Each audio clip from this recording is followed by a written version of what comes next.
किले पे जो इंसिडेंट हुआ है, छत्रपति शिवाजी महाराज का जो स्टेच्यू है वो जो गिरा है वहाँ पे, जिससे तमाम जो छत्रपति शिवाजी महाराज के विचारों पे प्रेम करने वाले लोग हैं, प्यार करने वाले लोग हैं, तो हम वहाँ पे गए थे। हमारे जो आर्किटेक्चर है उन्होंने एक जो वहाँ पे स्मारक बनाया है, तो हम वो 16 फुट का जो स्टेचू है वो वहाँ पे लेके गए थे। तो वहाँ पे जो पुलिस प्रशासन है उन्होंने हमें वहाँ वो स्टेचू खड़ा करने के लिए रोका।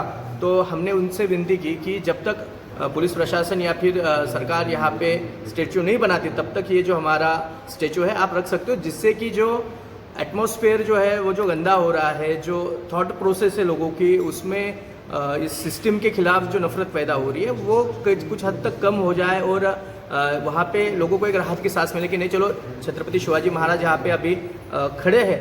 तो जब तक ये जो सिस्टम है वो जिम्मेदारी से वहाँ पे काम पूरा नहीं करती तब तक हमारा ये स्टेचू वहाँ पे रखो, ऐसे हमने उनसे निवेदन किया था।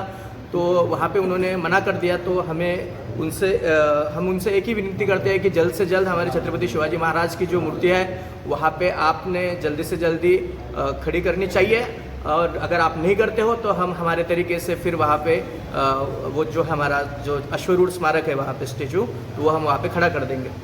क्या नाम आपका? मैं प्रवीण नागरे, हम धर्मवीर छत्रपति संभाजीराजे शौर्य प्रतिष्ठान इस संगठन के लिए काम करते हैं। पूरे मराठवाड़ा में, महाराष्ट्र में हम छत्रपति शिवाजी महाराज के विचारों पे चलने वाले और उनके लिए, उनकी अस्मिता के लिए पूरा काम करते हैं। अल्टिमेटम आम्ही सरकारला देतोय की प्रशासनाने आम्हाला रितसर परवानगी द्यावी, आणि नाहीच दिली तर ज्या पद्धतीने आम्ही बीड जिल्ह्यातील किल्ले धारूर येथे 35 वर्षापासूनचा छत्रपती शिवरायांचा स्मारकाचा प्रश्न प्रलंबित होता, तो आम्ही गनिमी काव्याच्या पद्धतीने मार्गी लावला। त्यामध्ये सुद्धा आमच्या 9 शिवप्रेमींना अटक करण्यात आलेली होती। आम्ही त्यास सुद्धा सामोरे जायला तयार आहेत आणि जे काही होईल त्यापुढे त्याला सर्वस्वी प्रशासन जबाबदार राहील, हे सुद्धा आम्ही येथे फक्त सांगू इच्छितो।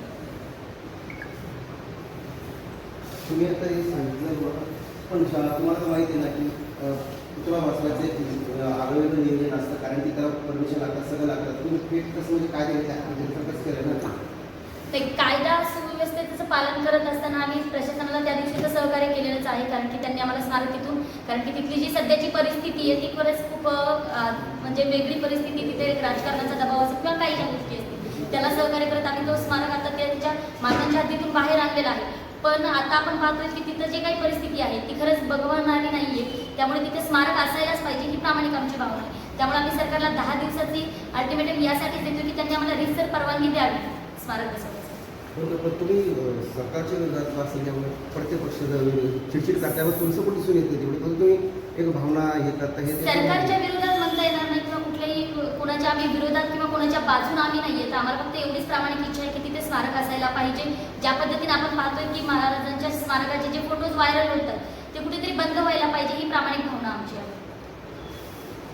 तुम्ही तिथे गेल्यानंतर तुम्हाला अटक करण्यात आली का काय, तुमच्यावर कारवाई झाली? नाही, तिथे गेल्याच्या नंतर आम्हाला अटक वगैरे करण्यात आलेली नाही, कारण आम्ही प्रशासनाला त्यावेळेस सहकार्यच केलेलं होतं। प्रशासनानं उलट तत्परता दाखवली। रात्री 1:30 वाजता तिथल्या ज्या कार्यरत तहसीलदार आहेत घालते म्हणून त्यांनी 1:30 वाजता तिथे पोलीस प्रशासनाचे वरिष्ठ अधिकारी सगळ्यांनी आम्हाला चांगली ट्रीटमेंट दिली।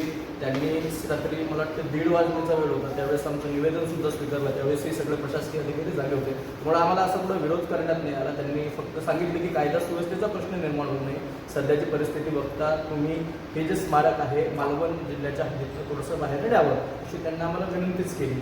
आणि त्यानंतर पत्रकार बांधवांशी सकाळी चर्चा करताना आम्ही ते सर्व सविस्तर सांगितलं।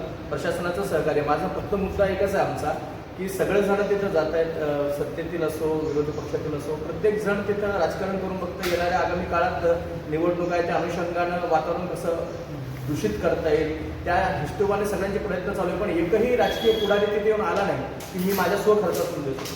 स्मारक जे बनलं आहे ते सगळं आपलं करत न बसलं, सगळं महाराष्ट्रातले शिवाजी महाराजांवर प्रेम करणारे एकदा जर कोणी आव्हान केलं आपण पत्रकार बांधवांनी की स्मारक लवकरात लवकर व्हायला पाहिजे, तर मला वाटतं महाराष्ट्रातून करोडो शिवप्रेमी तिथे येतील, आपल्या रोजीरोटीतील काही ना काही हिस्सा ते छत्रपतींची अस्मिता जिवंत राहावी म्हणून देतील। बस आम्ही तीच भूमिका घेतो की प्रत्येक गोष्टीला कोणाच्याच म्हणत नाही आहे की स्मारक पडावं वगैरे अशा प्रकारे। ठीक आहे, ती दुर्दैवी घटना झाली, त्याला जे दोषी आहेत, जो कोणी शिल्पकार असेल किंवा जे कॉन्ट्रॅक्टर त्यांना तात्काळ शिक्षा व्हावी, त्यांची सखोल चौकशी व्हावी. किंबहुना मी असं म्हणतो की त्यांना हयातभर आयुष्यभर त्या स्मारकाजवळ त्या स्मारकाची काळजी घेण्यासाठी, जे नवीन स्मारक उभं करतील त्याची काळजी घेण्यासाठी तिथं बसून ठेवावं. हे त्यांना स्वइच्छेने त्यांना त्या गोष्टीची जाणीव व्हायला पाहिजे. पायचित्त म्हणून या सगळे जे पण दोषी आहेत त्यांनी तिथं महाराजांच्या पुतळ्याच्या पायापाशी आयुष्यभर आम्ही इथं सेवा करत राहू अशी भूमिका त्यांनी घ्यायला पाहिजे, ती पण नाही घेतली. आमची प्रामाणिक भूमिका अशीच आहे की जे राजकारण होत आहे, आरोप प्रत्यारोप होत आहे, जे राडे होत आहेत ते थांबवा. महाराज फक्त शासन प्रशासनाची किंवा सरकारची जबाबदारी नाही, ही आपल्यासारख्या शिवप्रेमी शिवाजी महाराजांच्या विचारांवर प्रेम करणाऱ्या मावळ्यांची सुद्धा अस्मितेचा विषय आहे. त्यामुळं आमची प्रामाणिक भूमिका घेऊन की ते सगळं बंद करून आज रोजी जर सरकारकडनं किंवा कोणाकडनं ते जर होत नसेल तर आमच्याकडे शिवाजी महाराजांचा पुतळा तयार आहे. आम्ही तो तिथे स्वखर्चातनं आणि स्वइच्छेने देण्याची जबाबदारी घेतो आणि प्रशासनानं तो त्यांच्या हस्ते का असणं तो पुतळा तिथे ठेवावा जोपर्यंत शासन नवीन पुतळा तितकी तिथे जबाबदारी ठेकेदाराची तितकी जबाबदारी इंजिनियर आणि अधिकाऱ्याची पण असते. संबंधित अधिकाऱ्यावर पण तीच कारवाई व्हायला पाहिजे. नाही, 100% संबंधित अधिकाऱ्यांवरती कारवाई व्हायला पाहिजे. जे दोषी आहेत त्यांच्यावरती नक्कीच कारवाई व्हायला पाहिजे, ही सुद्धा आमची भावना आहे. राज्य सरकार सरकारने जर तुमचं पाऊल उचललं नाही तर तुमची काय भूमिका आहे? कारण तुम्ही पत्र देताय, विनंती करताय, प्रयत्न करताय, मात्र एवढंही होत नसताना तुमची दिशा काय पाहू? प्रशासन असेल, सरकार असेल, यांना आमची एवढीच विनंती आहे की आम्ही त्यांना 10 दिवसांचा वेळ त्यासाठीच देतोय की 10 दिवसामध्ये तुम्ही आम्हाला रीतसर परवानगी द्यावी. स्मारक आमच्या पद्धतीचं जे आहे अश्वारूढ स्मारक ते बसवण्यासाठी, किंवा तुम्ही मग तुमच्या पद्धतीने तिथं स्मारक बसवून द्यावं, एवढीच आमची सरकारला विनंती. राज्य सरकार तयार आहे ना बघ. त्या पुढचं पाऊल एवढंच आहे की ज्या पद्धतीने आम्ही धारूर येथे स्मारक बसवलं तशी वेळ आमच्यावरती यायला नाही पाहिजे. राज्य सरकार तयार आहे. राज्य सरकार पुन्हा तिथे छत्रपतींना बसवत आहे. रितसर सगळ्या परवानग्या त्यांच्याकडे आहे, सगळं झालेलं आहे. मग तुमचा अट्टहास कशासाठी? त्यासाठी वेळ किती लागेल? कारण वेळ किती लागेल? प्रशासनाची प्रोसेस फार आता लंबी आहे. तिला FIR टाकलाय, तिथं ते नमुने गोळा करताय, इथे SIT चौकशी करणार, समित्या नेमणार, समितीचे अहवाल येणार, अहवालानंतर एक निर्णय घेणार, मग परत ठेकेदाराने त्यांनी असं कुठेच म्हटलेलं नाही अहवाल आल्यानंतर तिथं आम्ही पुन्हा छत्रपतींना बसवू. हे दोन वेगवेगळे प्रकार आहेत. अहवाल येण्याचा प्रकार वेगळा आहे. त्यांनी असं कुठेच म्हटलेलं नाही सरकारने अहवाल आल्यानंतर पुन्हा स्मारक उभारू म्हणून. सगळी अहवाल येईल तेव्हा येईल, स्मारक पुन्हा उभारल्याच जाणार आहे ना तिथे. कधी तोपर्यंत आमचं तर ठेवा, ती पुतळ्याची परत ती जागा तर खाली पडली ना. तुमच्या तुम्ही जे पुतळा तयार केला ते पडणार नाही त्याची गॅरंटी त्याची घ्या. आम्ही guarantee घेतो. आम्ही आम्ही स्वजबाबदारी जबाबदारी त्यांना घेतो. तिथे विनंती पण केली की आम्ही 10-15 जण जे आलोय, बघा आम्ही जे गेलो आहेत ना ते फार कमी मावळे गेलो. आम्ही 15 ते 20 जण निवेदन आणि विनंती करायसाठी गेलो. त्याच्यानंतर आम्ही तिथल्या प्रशासनाला सुद्धा सांगितलंय की हे आम्ही 15-20 जण आहोत आणि ज्यावेळेस आम्हाला या 2-3 दिवसात म्हणा 10 दिवसात म्हणा जर स्मारक दिसलं नाही तर आम्ही हजारोच्या संख्येने सुद्धा तिथं येऊ. आणि तशी सुद्धा चेतावणी आपण त्यांना दिलेली आहे. त्या गोष्टीची गांभीर्यानं दखल त्यांनी घेतली. मला वाटतं की युद्ध पातळीवरती सगळ्या गोष्टी करून त्यांनी लवकरात लवकर म्हणजे या 5 ते 10 दिवसात त्यांनी स्मारक तिथं उभं करावं. नाहीतर आम्हाला काहीतरी वेगळी भूमिका करावं लागेल. सगळ्या शिवप्रेमींना आम्ही आव्हान करतोच आहे की आपण आमच्यासोबत यावं आणि आपण तिथे स्मारक उभं करूया. छत्रपतींचा जेवढा भव्य दिव्य पुतळा तिथे होता त्या तोडीचा पुतळा तुम्ही तिथे बसवणार? हो, त्या तोडीचा नाही, पण आपण छत्रपती शिवराय सध्या तुम्ही जो देताय तो त्या तोडीचा आहे का? हो, 100% कोसळला, आमचं कोसळण्याची गॅरंटी आम्ही नाही. जबाबदारी घेतोय. तुम्ही जबाबदारी घेताय हो, तेवढा भव्य दिव्य पुतळा तिथे हो. बसवण्याचा. आम्ही 50 मग एवढा पावले करोडो रुपयाचा खर्च आहे, फायनान्स कुठून उभं राहील? आता करोडो रुपयाचा खर्च दाखवलाय, नेमका लागला किती हे तुम्हाला मला माहित नाही. त्याच्यावरती सध्या प्रक्रिया चालू आहे. पुतळामधून भरीव पण नव्हता. जेव्हा तो खाली पडला ते बघा त्याची काय अवस्था होती. असं आमचा पुतळा नसणार आहे. आम्ही आमची एक भूमिका आहे बाबा, सरकारकडे पैसे खूप आहेत, सरकारकडे कोटी रुपये खर्चून त्याच्यातून चांगलं स्मारक झालं नाही.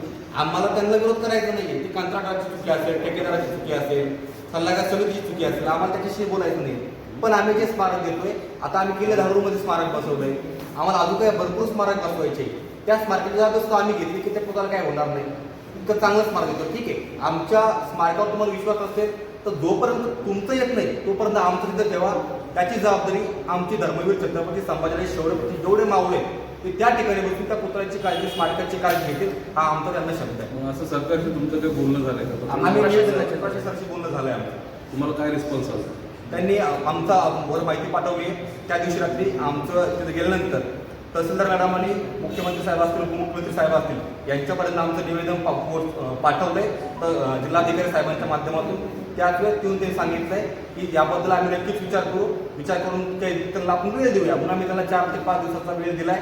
त्यानंतर बघू, त्यानंतर जर मार्ग लागत नसेल तर शेवटी आम्ही गरिबी कावा करण्यासाठी तयार आहोत. तुमच्याकडे पुतळा तयार आहे? हो, स्मारक आणि तिथं आमचं मारोळमध्ये आमचा पुतळा सुरक्षित ठिकाणी आम्ही ठेवलेला आहे. मुख्यमंत्री एकनाथ शिंदे म्हणले की मी 100 वेळा माफी मागतो आणि देशभरातल्या सर्व शिवभक्तांच्या भावना दुखवलेल्या आहेत आणि त्यांनी आयुष्याला गंभीरतेने हाताळत आहे. लवकरच त्याचा मार्ग निवडणार असं ते म्हणाले. तो त्यांच्या मोठ्यापणात त्यांनी माफी मागितली, मागणं गरजेचंच होतं. तो त्यांच्या लेवलचा प्रश्न आहे, त्यावर आम्ही काही प्रतिक्रिया देऊ शकत नाही. चला, आता पुतळ्याला एवढा मोठा करोडो रुपयाचा खर्च तुम्ही करणार कसा?